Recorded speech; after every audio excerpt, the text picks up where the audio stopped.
Well, this is my pleasure to be interviewing Tom Smith, who's a young musician, a fine young poll-winning musician, and BBC nominee in the BBC Jazz Musician Awards, a superb musician. And as part of our HLF project, we're talking today about breaking barriers. But before we get on to that hefty subject, Tom, tell me a bit about yourself, what you've done musically, and how your musical inspirations began. Well, morning, Digby. Thank you so much for having me on here. It's been a real pleasure to have a chat about everything. So far in my career, I'm about a couple of years out of the education system, trying to sort of get my career all started at the minute. I studied at the Royal Academy of Music. I studied jazz saxophone there. And since then, life's been a real fun kind of mix of trying to work on career, trying to write new music and be involved with as many of my friends' creative projects as possible, and also keenly aware of how difficult it is to try and carve a music career out. So I've been trying to mix things up in terms of playing, as well, also trying to work on the making money side of things, which seems to be the hardest thing to do.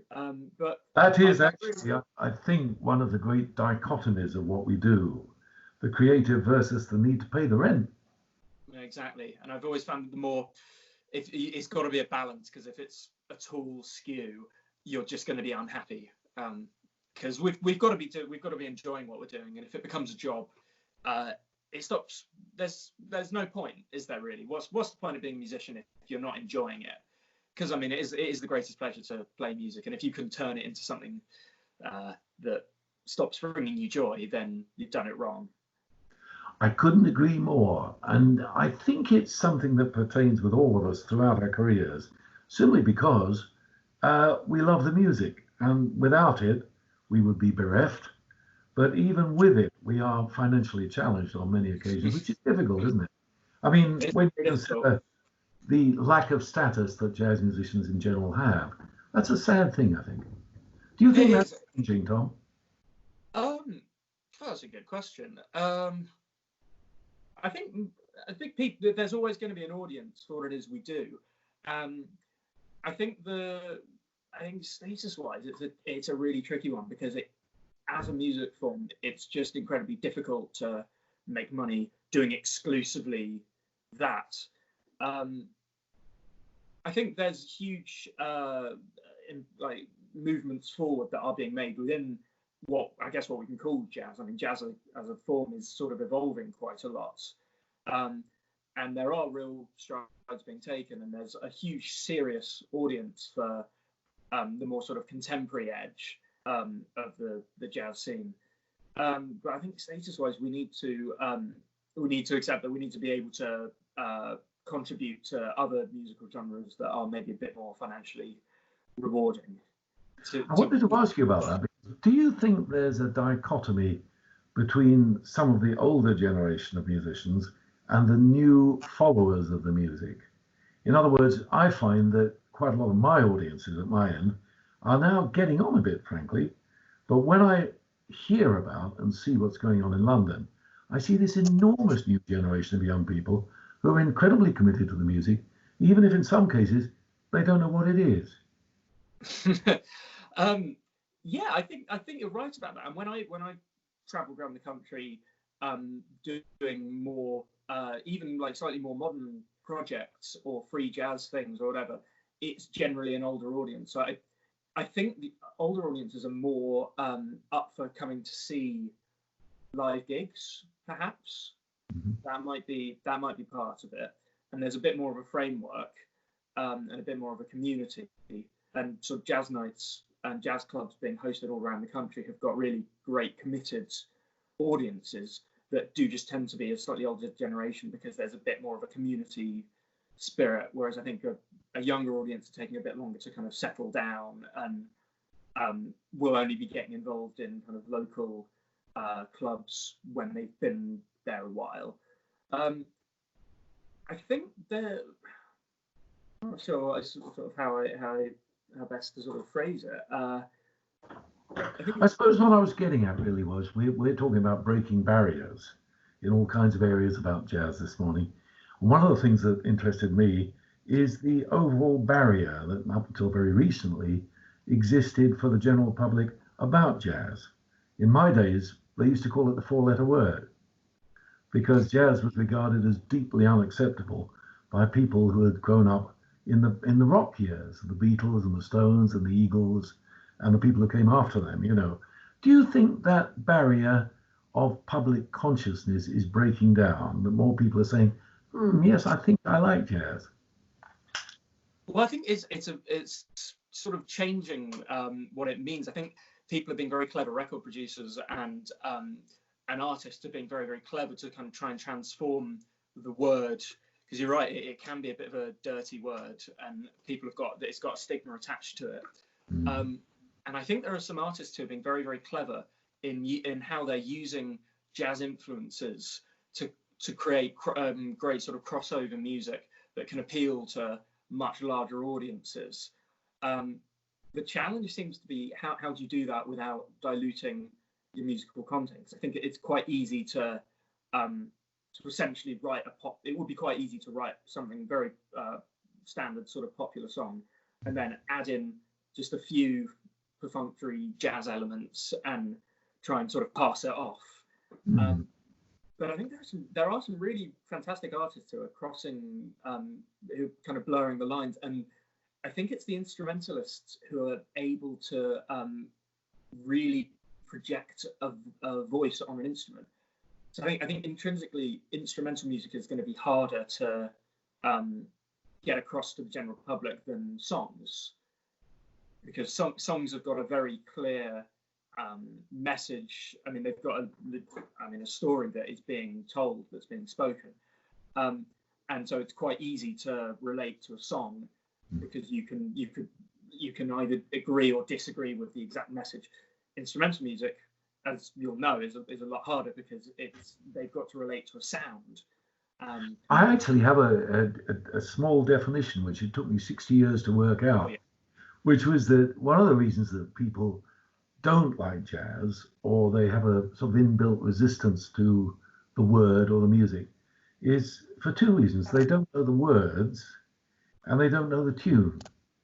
And I think not for people like yourself, Tom, or perhaps myself too, but for the average person that we might meet over the road, they like to hear words because they suggest a sentiment, and they like to hear a melody because they like to know it. And as jazz musicians, in a sense, we're asking them to cross a barrier because we're asking them actually to go on an intellectual adventure with us, where they may not even know the tune. Maybe they do, if we play an old standard with luck. But we're still inviting them to come on an adventure with us where we contribute our own interpretation and our own ideas to already existing vehicle. So that in a way is a barrier, I think. I really like that, because I think what it also suggests is that the experience of listening to the music is perhaps as important as the end product.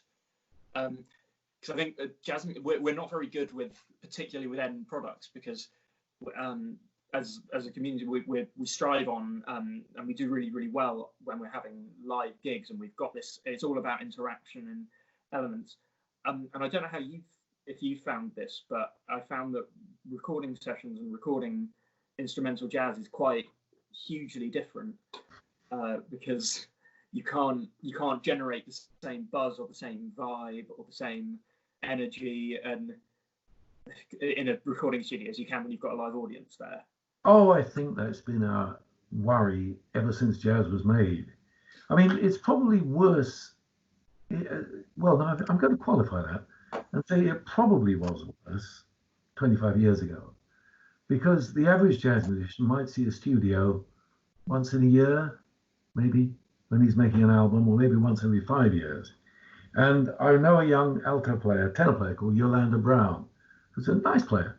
And Yolanda calls it red lightus.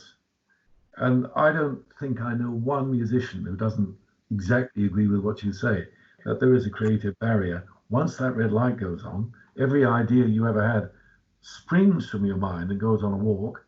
And you're totally aware that you're watching yourself create something which is as ugly as a baby being born. It takes a while for it to, maybe 10 years for it to grow up into something you can actually listen to or look at. I completely agree. Well, because it isn't about the end product, it's about the process and about are you happy with the music I'm making on gigs, and the recording is just a little snapshot into what's happening, and it's not about writing something that's a perfect sort of easy to listen to 3-4 minute kind of perfectly worked out journey. It is about creating something that will connect more to a live audience, whereas a lot of more popular music is constructed specifically to be easy to listen to and digest, and therefore will always have a bit more commercial appeal. So when you go out on gigs, Tom, do you find that there's a large room full of people who are waiting to hear you, or do you at any time experience a barrier between your aspirations and the way the rest of the world looks at you? Oh, that's a very good question. I think, again, it's that thing of when you get to the gig and you're wanting to sit there and watch you feel you feel energized by that, and I do feel like I can get stuff across, and I feel like I'm making a difference, and the vibe in the room is amazing. I think the barrier is coming with finding the audience and finding a way to reach them and get them to gigs, because once you're at the gig, it's amazing, but it's getting them to the gigs. And I think it's exactly related to what we were just talking about, because I think to do that, I'd have to, over time, I think I can build an audience doing exactly like carrying on what I'm doing and creating music like I'm creating. But I think in order to get the initial injection of audience members in, you'd have to find a way to make the music a bit easier to digest, be clever about how you do social media, marketing in that kind of sense. I think that's the main barrier for me. I think you've hit on something very important there, because one of the barriers that certainly exists for some of us, certainly existed for me for years and years, and I think a lot of other musicians too, is that it's only fairly recently that getting over your music to the general public has become easier with the alteration in online communication and so on and so forth. I mean, have you found that useful? I think I haven't been able to take full opportunity of it because I've not yet released an album out to the world. I mean, it's coming, it's recorded and hopefully releasing this year, but I was going to be, touring it, and that's obviously not going to happen anymore at the minute. So we'll have to see.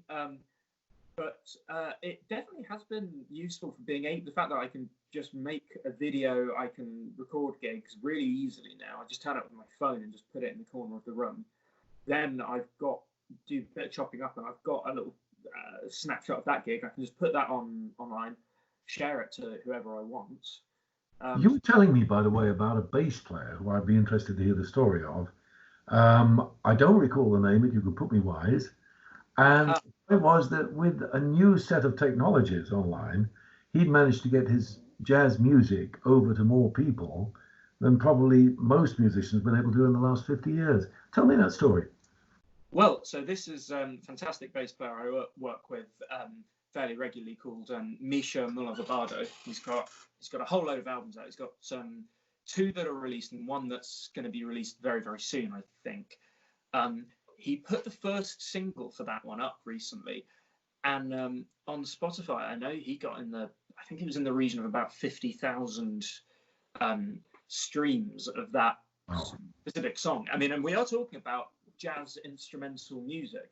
I mean, a composition, new music that he's written, and I think it was somehow he managed to, him and his label managed to completely game the system, because I think there's a system to be gamed here. I mean, it's fantastic music, and I'd listen to it in a heartbeat. I think it's wonderful, but you're right, it's getting it across to the general public that's really difficult.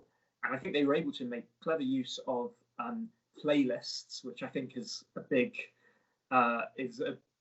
area in where the industry is going, which is just if you can get your music into the right playlists, more people will stumble across it and they'll listen to it. And I mean, 50,000 people, that's unbelievable. That's extraordinary. I mean, Spotify how it works there means that he's probably going to see a few pennies from that, but that's the next issue to tackle, I think. That is a big issue, of course. But I think just a question of getting known, making people aware of you, has changed so very much. And I think that story is a marvelous example of how to do it. I mean, in my day, you sent your gigs into an ancient trade paper called the Melody Maker. And every week they had a list. And you bought the Melody Maker every week, which I don't think it exists now, actually. And I've ever come across it myself. Well, no, there we go, you see. In the old days, we used to do this, and we would buy the Melody Maker every week. It went from 1926 to 1984, when it ceased doing jazz altogether. But every week they had jazz features, and they had a What's Happening column. And if you were so minded, you could send your name in to the column every week with your gigs, and you get 7 name checks. And that's how you got known. But of course, that's prehistory now. Things have so totally changed. Well, because the technology is changing so much every day. Any kind of strategy you come up with one year might be completely redundant the next. Yes. People are fickle. They'll find a new system. They'll find like a new platform that will take an entirely new approach to kind of understand and get used to. Absolutely, yeah. I think, though, the great thing is that we do have the mechanisms to make it happen. And I think for a very long time, probably from 1975 to the year 2000, we really didn't have any media outlet. And then all of a sudden along come these marvelous new mechanisms. So in a sense, we are talking about breaking a very big barrier there, I feel. You know, I think you're right. It's a new audience that we can reach, and because of the technology, it's not like they've disappeared. No, there's people out there who will listen to music and want to listen to it, and I think it's using the media now to find a route to get to them. Absolutely. Yeah. Now we're talking today, thanks to the Heritage Lottery Fund, about the jazz issues of breaking barriers. And one of the others that I know you and I have talked about before over the years, well, not over the years, but over the weeks, is the vexed and difficult matter of race. Yeah. Now, this is always a difficult subject, but I was talking actually to your father quite recently, because your father, as you know very well, is a good drummer, or was, and we played. Yes, indeed, and we played many gigs in the old days. And this, as I say, is such a difficult subject, but I think we need to approach it honestly and calmly and in a friendly fashion. And what is your view about any existing racial barriers, say, between black musicians and white musicians? Does that exist anymore? Well, it's a really difficult question to answer that, because I think there's any kind of personal view on it is that no, there's not a barrier, because we see musicians all the time. We meet musicians in so many different contexts, and whenever I meet a musician, and I think it's the majority of the younger generation of musicians, it's the case that race is not anything that we would consciously think about at all, because it's just, here's another musician, here's another friend, here's someone new I want to play with, here's what they're contributing and everything. And so I think in any kind of personal relationship level, no, that it would be abhorrent to make any kind of discriminations based on race.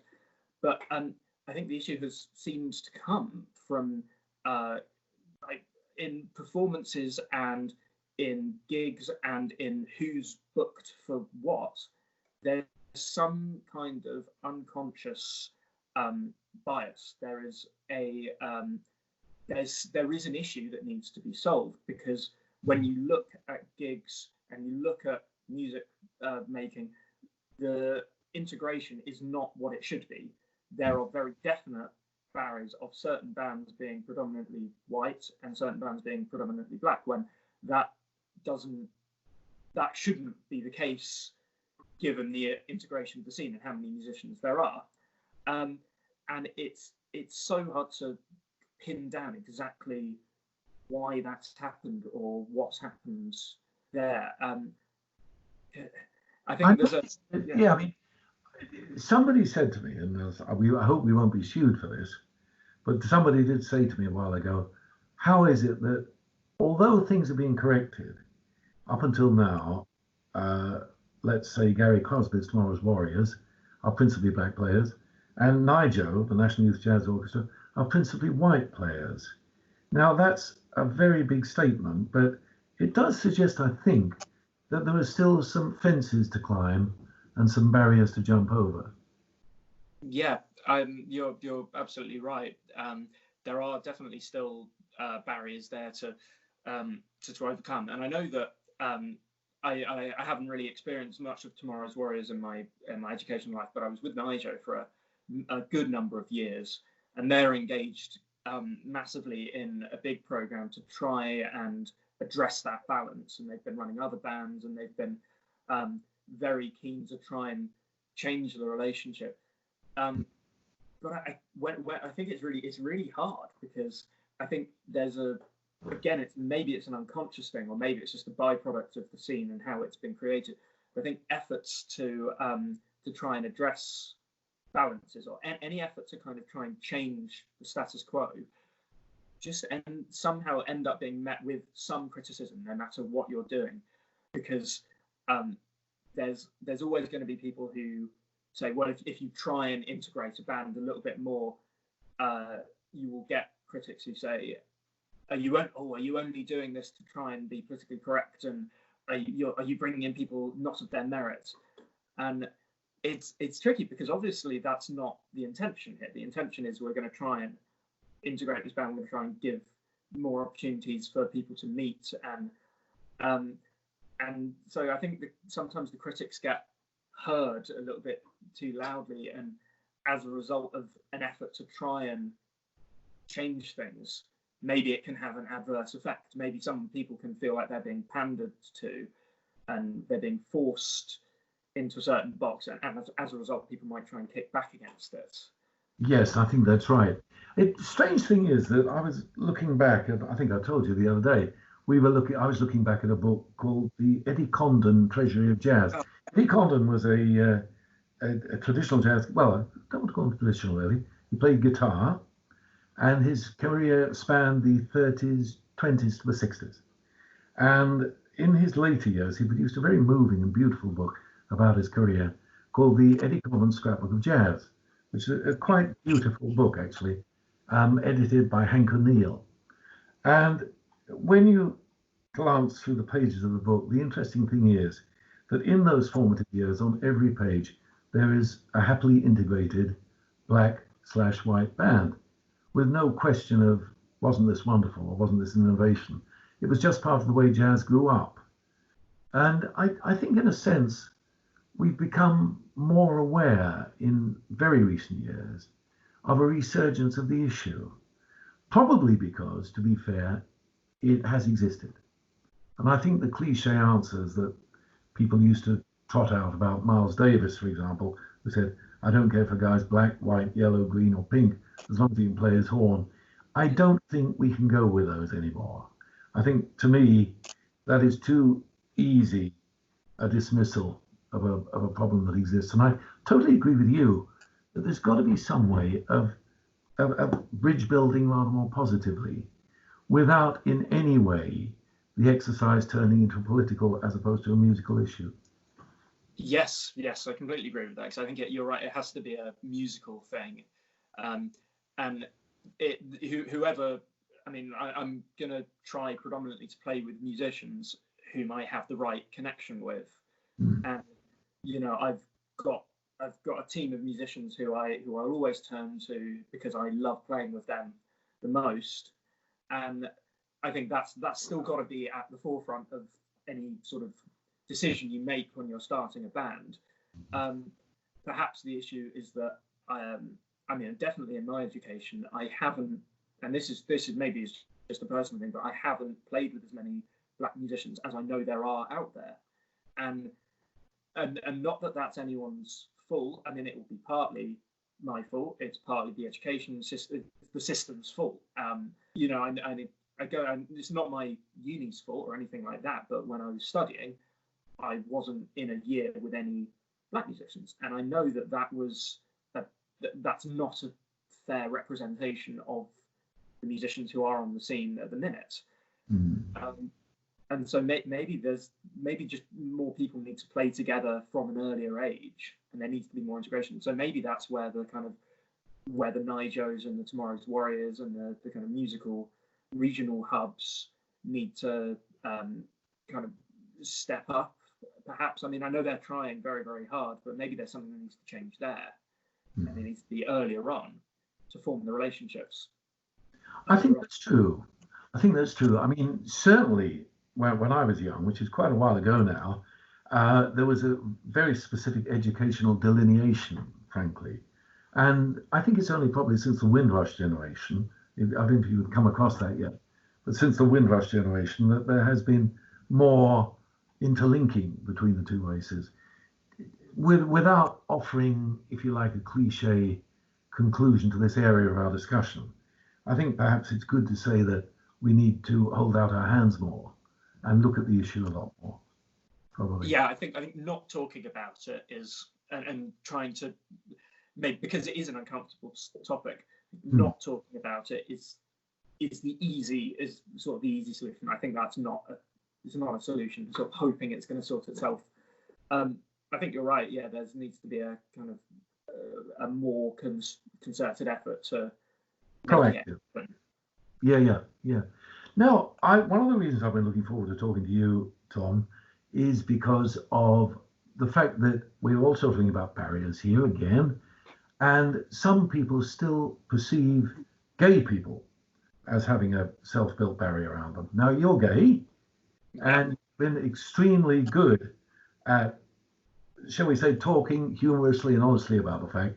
And I'd love to ask you more about your campaign in that area, how it first came about in terms of your consciousness of a barrier, if such existed, what made you uncomfortable, if anything did. Tell me more.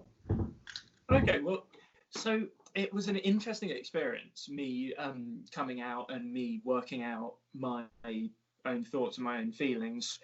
This was for me around the age of about 18, when I sort of worked everything out for myself.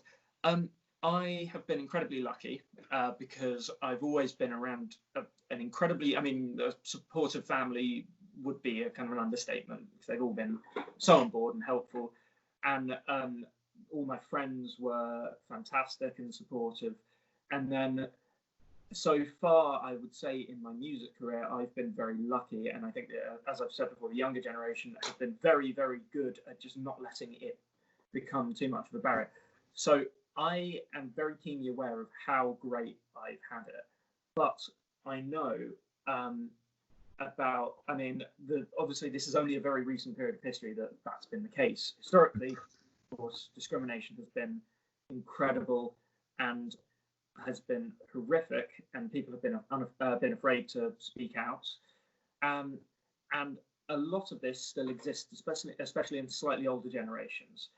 And there is a slight issue of gay men and gay women and bisexual women, transgender people in jazz as a historical art form. And I think that's something that needs to be changed. And I think changing it will help unify both the scene, and hopefully it's something that can help unify the music as a whole. So what I did a few years ago, I got a commission to create a band for Festival 96, which was something that Clapham Omnibus put on, an arts festival celebrating 20 years, maybe 20, a bit more than that, 20 years or so of since they first hosted the Pride after party. And they brought together a whole load of LGBT artists to do theatre pieces, monologues, writing, photography, all sorts, and music was one of the things they wanted to bring together. So I got asked to do some kind of project about LGBT jazz musicians, and I thought there are a few ways to approach that. One of them could be to basically look at all the LGBT composers through history and play their music, or pick one in particular, because there are so many examples. But then it ended up being that I asked around, and we formed this band which we called Queertet, which I think is one of the greatest names It's ever. a great name. And because I think what's so great about the name is it gets completely to the point. It's quite in your face, which I think is the point. Because what we've done is we've brought together a whole load of LGBT musicians, jazz musicians mainly, but the ultimate goal in the end of this is we're going to try and open this up to all sorts of musical art forms. But we've brought together 7 or 8 jazz musicians who all identify as LGBT, and we put on a concert celebrating LGBT jazz musicians. And since then, we've been doing a whole load of other gigs. We've played at Pride. We played at Ronnie Scott's. We played with Julian Clary and Ian Shaw, which was fantastic. One of my favourite singers. Ian, he's fantastic, isn't he? But it's a really fun project, and I think it's what we've spoken about. I think about being visible, and what I'm hoping it does is it offers a handout to people who are struggling to come to terms or are worrying about how they're going to be perceived in the scene. I know a younger me would have been, no matter how good I've had it and how easy it's been for me with my friends, it would have been easier to get through it all if I'd known, for example, there was a band like this where things were accepted and that gay men could play jazz or gay men could do whatever they wanted, and people would accept it, which is what we strive for. But it's been interesting because I've got in contact with quite a lot of different musicians through doing this. I mean, it's a band made up mostly of people who I haven't met before, and then we got together and we played great music, and they're now some of my closest friends. And then I've spoken to some slightly older musicians who've told me that they're struggling with coming out, or they worry that coming out to their friends and their colleagues will make them lose work, because I think there exists still this something that exists from an older, more kind of masculine era of jazz, when being gay was looked on as not being manly and not being, I don't even know, it's a horrible mindset. That's absolutely true. I mean, I was I don't think I ever knew, even in my generation, which goes back to the 70s, I think I only ever knew one musician who made derogatory remarks about people who were gay. In fact, he was what we used to call a queer basher when he was a boy, which was quite horrifying. And needless to say, our relationship didn't last very long. But the fact of the matter is that there was that generation. I think it wasn't spoken of. One of my very best friends, Chris Ellis, the singer, who was a marvelous swing singer, in fact, moved to Amsterdam in the 80s, because he said to me afterwards, it was the first time I've been able to look at men embracing, or men dancing together, or men with their arms around each other. And he said that was the most colossal relief to me, because I'd spent the previous 40 years telling all the mannish, naughty jokes, which he felt impelled to tell. I mean, from your point of view, Tom, how did you experience, what was the nature of the condition that made you feel uncomfortable? Did you get unpleasant remarks at any time, or were you looked upon as being something? Well, why was it something to worry about, is what I'm trying to say.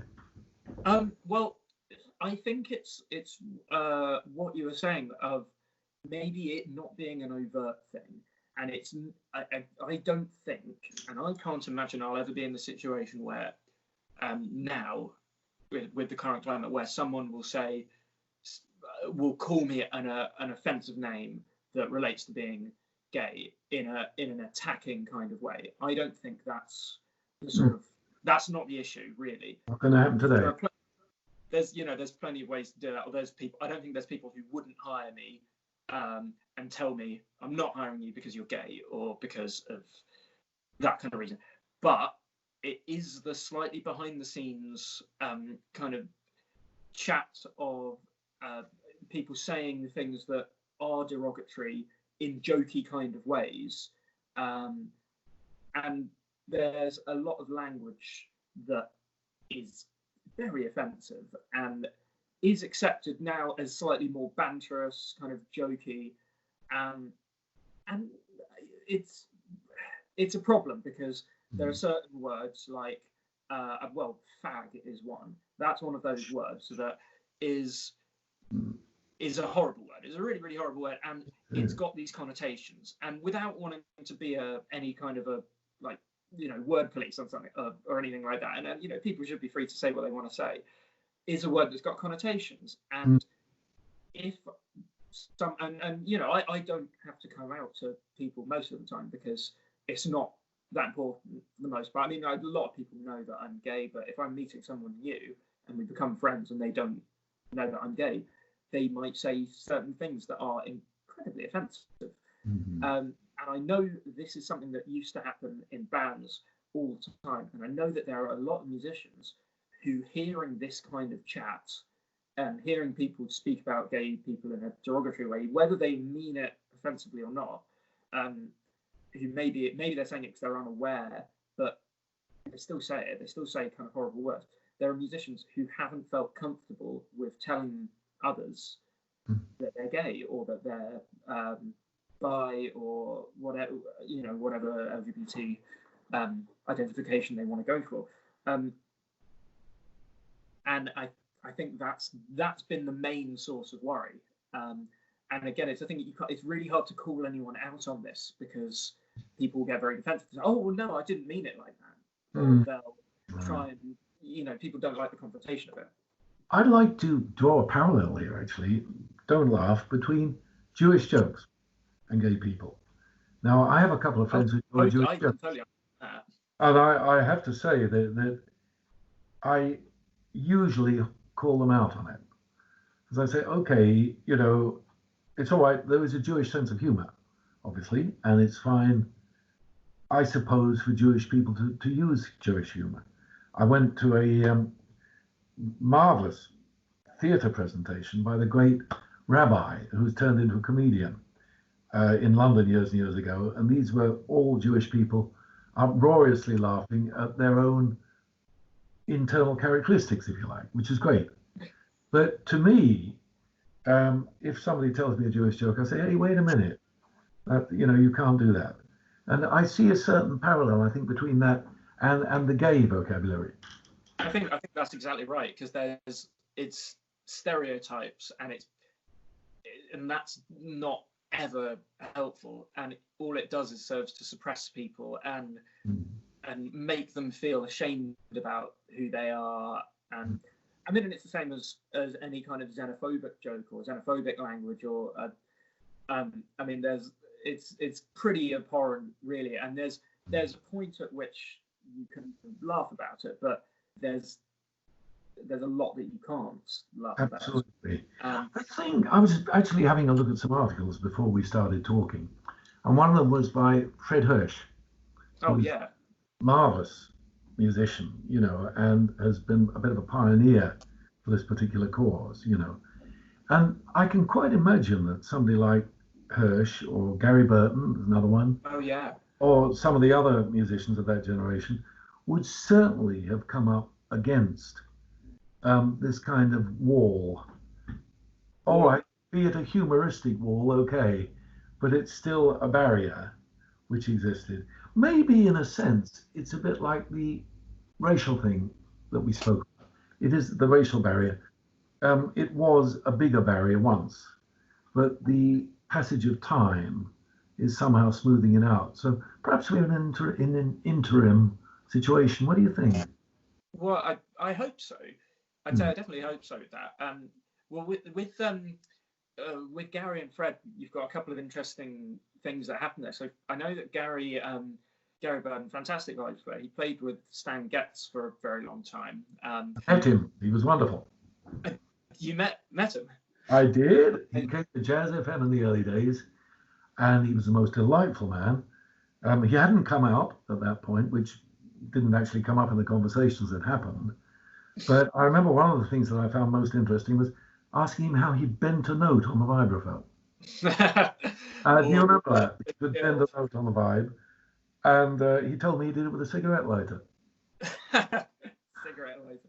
A friend of mine uses a violin bow to get kind of strange sounds, and he uses a mallet and to provide for a different instrument entirely, different way of life.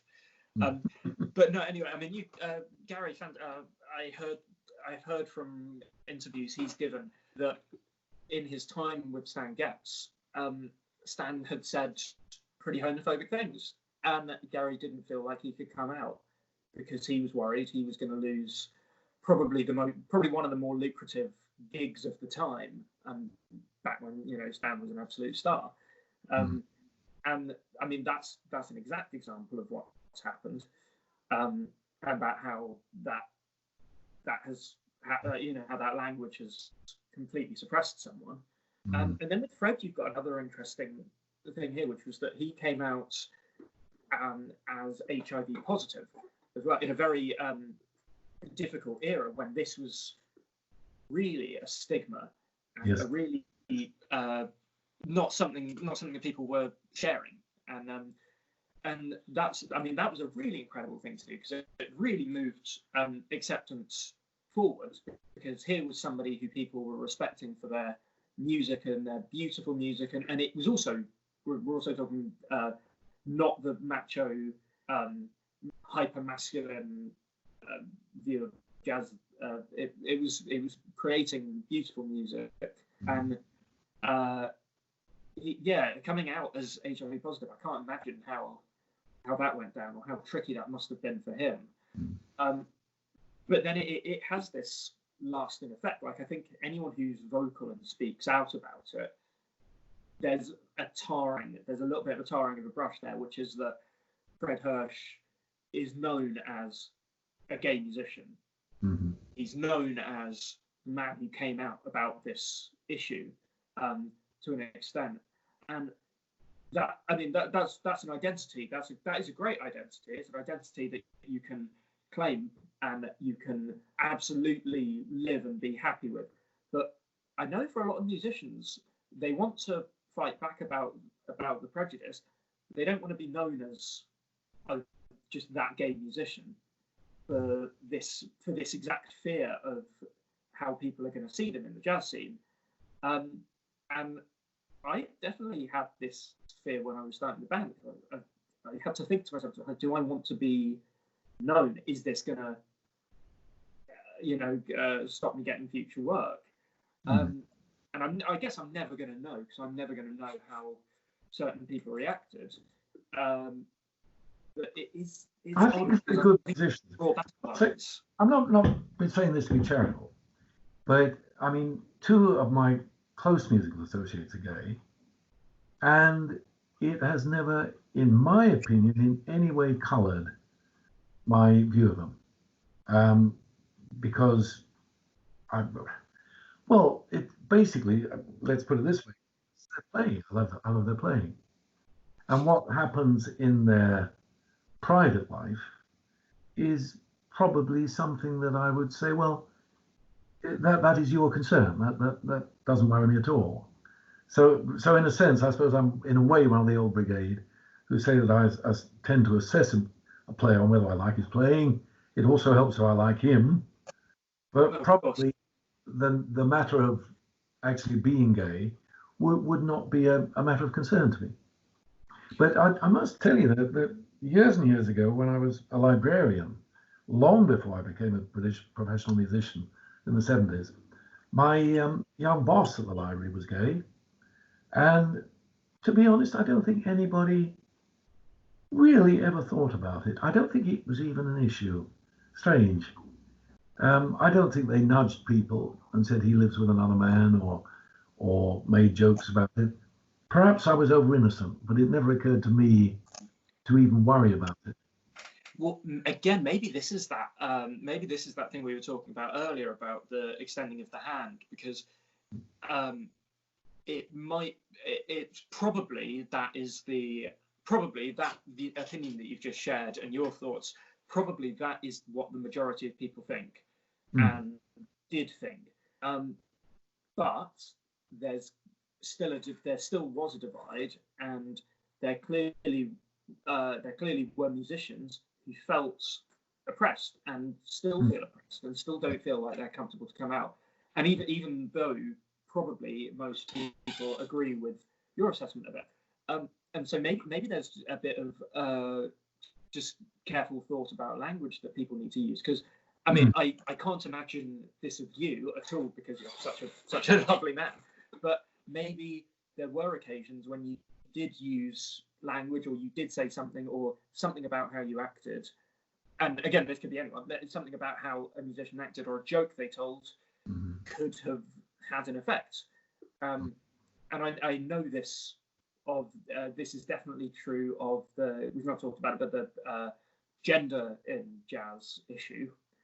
I know it's true of that because there's tons and tons of talented female musicians out there who feel like they're being held back and they're being suppressed, or there's something about the art form, there's something about musicians involved that hasn't been conducive to allowing female musicians to get their full potential.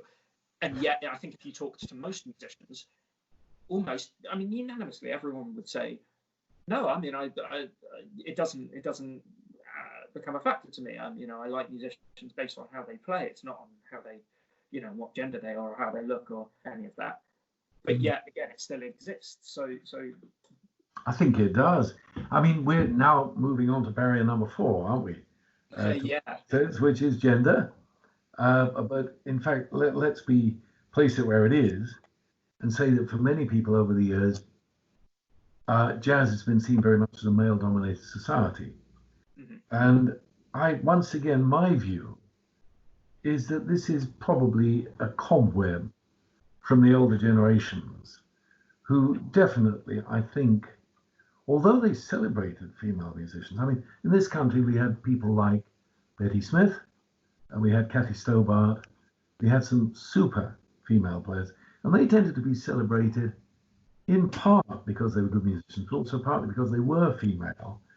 But when it came to a very large invasion of the female population on the British jazz scene, I think there was this momentary feeling, hey, hang on a minute, and a lot of the older men started thinking, well, wait a minute, maybe this is a male art form, which of course it isn't. I mean, music is for anybody. And but it's interesting. I mean, what are your views about the matter of the women's place in jazz? Well, it's one of these tricky things where what do we define as jazz? Because when I think a lot of this has to start in education, because there are fantastic female musicians out there, but there's not as many. You're right, it's dominated. Jazz is definitely dominated by men.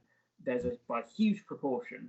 And I think a lot of that is going to be that at some point in their journey, women get more put off by the notion of jazz than men do.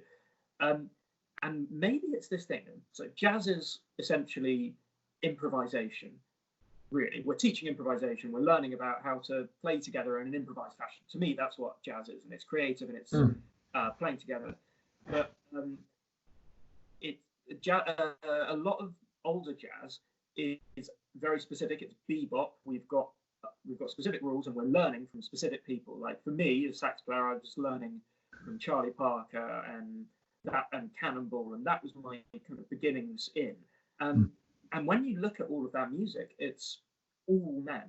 There might be the odd musician, but I mean, we are talking less than 1% on most of the recordings I listened to growing up. And that must have an absolutely profound effect when you're starting to get serious about study. If you're a woman, that would make you feel horrible. Yeah. Yes. Whereas on the scene at the minute, if we kind of take the improvising part of jazz, and we say that there's the jazz scene, which is playing old jazz songs in the old jazz style, and then there's the improvising scene of musicians who play together in a more collective improvised fashion with slightly different framework. You get a much higher proportion, I've noticed, in female jazz musicians. So it's clearly not improvising that's the problem, or it's clearly not the art form of learning your instrument and playing something creative, but it's something about the carry-on of the older stigma of small improvised jazz, and maybe it's the macho-ness again that we've said was an issue with gay musicians, that it appears too macho. I mean, when I've done a lot of work with the National Youth Jazz Orchestra, going around the country doing educational workshops of different ages, and we'll go to a school and we'll play with 30 of their young musicians, and we'll do this of different ages, starting from maybe about sort of 9, 10, going all the way up to just about to finish school, and 17, 18. And in the younger ages, it's almost equal. Maybe, I mean, it's often more girls than boys learning instruments at the younger age. But then as you go up, it skews and it becomes closer to the disparity that we experience on the jazz scene at the minute. So there's definitely something about how we need to teach it that will change attitudes.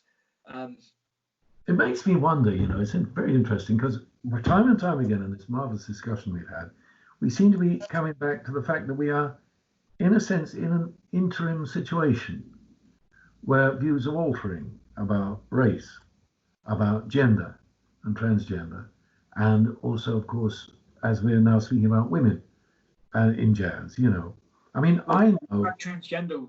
There aren't. I know no transgender musicians, right, who are out and open about it.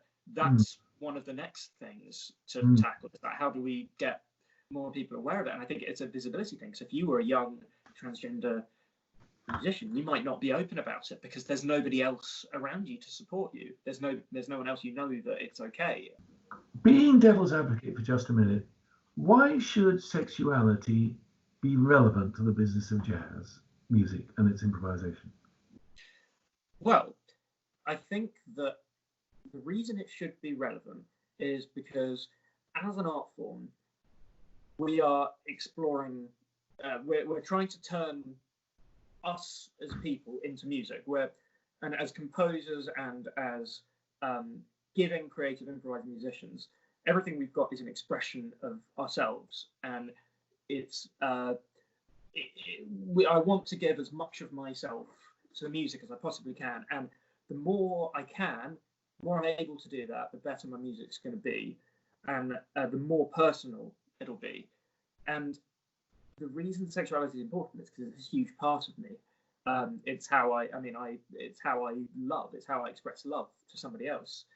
And if there's a barrier on that, if there's something that's stopping me from embracing that, then there's just a huge portion of music that I think is going to be of my output that's just going to be limited because I can't express it. And I think it's incredibly important to allow musicians to express their whole selves, because that's only going to benefit the music.